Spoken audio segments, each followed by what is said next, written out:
is for you!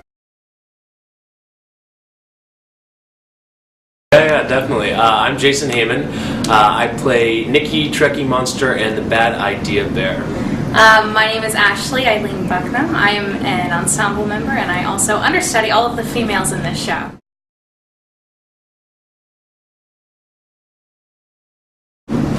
We actually both started with the tour back in September. We went out from New York. We rehearsed in New York and went down to South Carolina, teched the show down there for a few weeks, and then started the tour. So now it's been, how many months? A long time. Yeah. It's been a while. This is my first one. This is the first one that I've done. I think you too, right? Yeah, we've actually, you've gone on tours, right? I've done tours before. I have a degree in children's theater, so I've done some children's theater before. But this is my first Broadway show that I've done. Yeah, this is my first tour that I've done. I worked on Save the Musical based on the movie before, and I also did an episode of Gossip Girl at some point in the past. That's pretty cool. Yeah.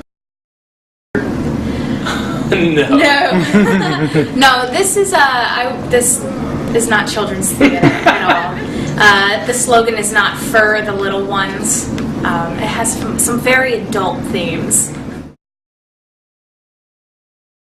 I mean, we have puppets. You have these furry little creatures on our hands, and it's not where the actors are hiding behind pieces of set while the puppets are up above.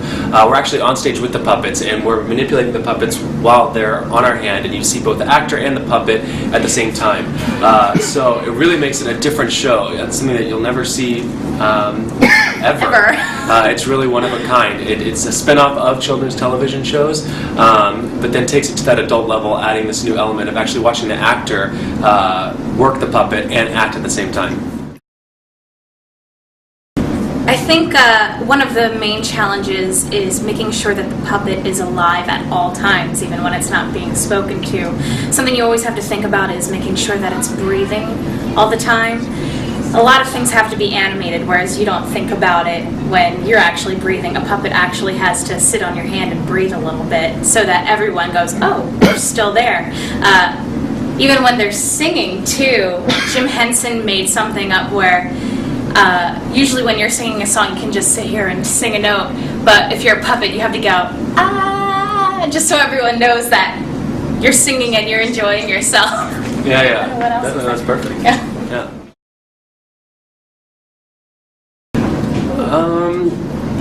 There's a lot of different parts. I really like doing Loud as the Hell You Want. That song's a great fun. At that point, I'm doing the Bad Idea Bear, and so we have this whole entire dance that we're doing as Gary Coleman's backup dancers, and it's just so incredibly ridiculous, and our moves are so ridiculous, and the girl that plays it with me, Carrie, we just laugh the whole time. It's just so much fun.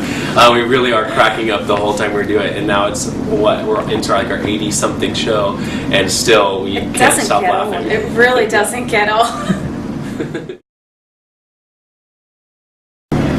I think the whole show is Yeah, I mean, really, definitely the sex scene is of course. hilarious. It's full frontal puppet nudity, so as soon as you bring the bed out and puppets start having sex, it's really funny. I mean, what can you do when you see little furry Kate Puppets. Monster boobs? Yeah. It's funny. It's shocking and Yeah. funny. Definitely. Okay.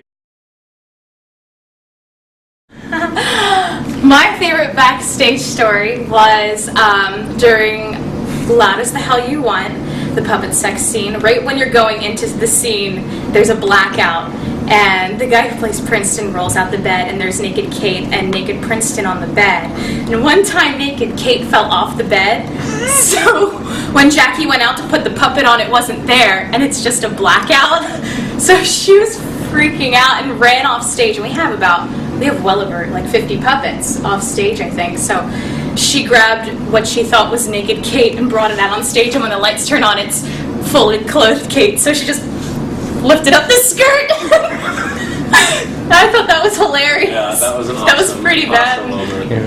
I mean, also too, when we're behind the set and we're manipulating the puppets, you can see the puppets. You can kind of see our faces through the window. But what's funny and cool is that we're we're back there, and for one of my numbers during School for Monsters, I'm doing Trekkie Monster, but Jackie is attached to me, working one of the other arms, and so we're back there, and you can't see our whole entire body, and Jackie thinks it's hilarious to grope me and tickle me and try as much as she can to make me laugh during that number. So really, it's so much fun, and the cast has so much fun doing the show. But really, sometimes back there, we just have the most fun ever. I like Trekkie. Yeah, Trekkie Monster Monster's a cool is puppet. awesome. Yeah. He's a big bag puppet, and so there's so much give to him, and you can really make him into anything you want.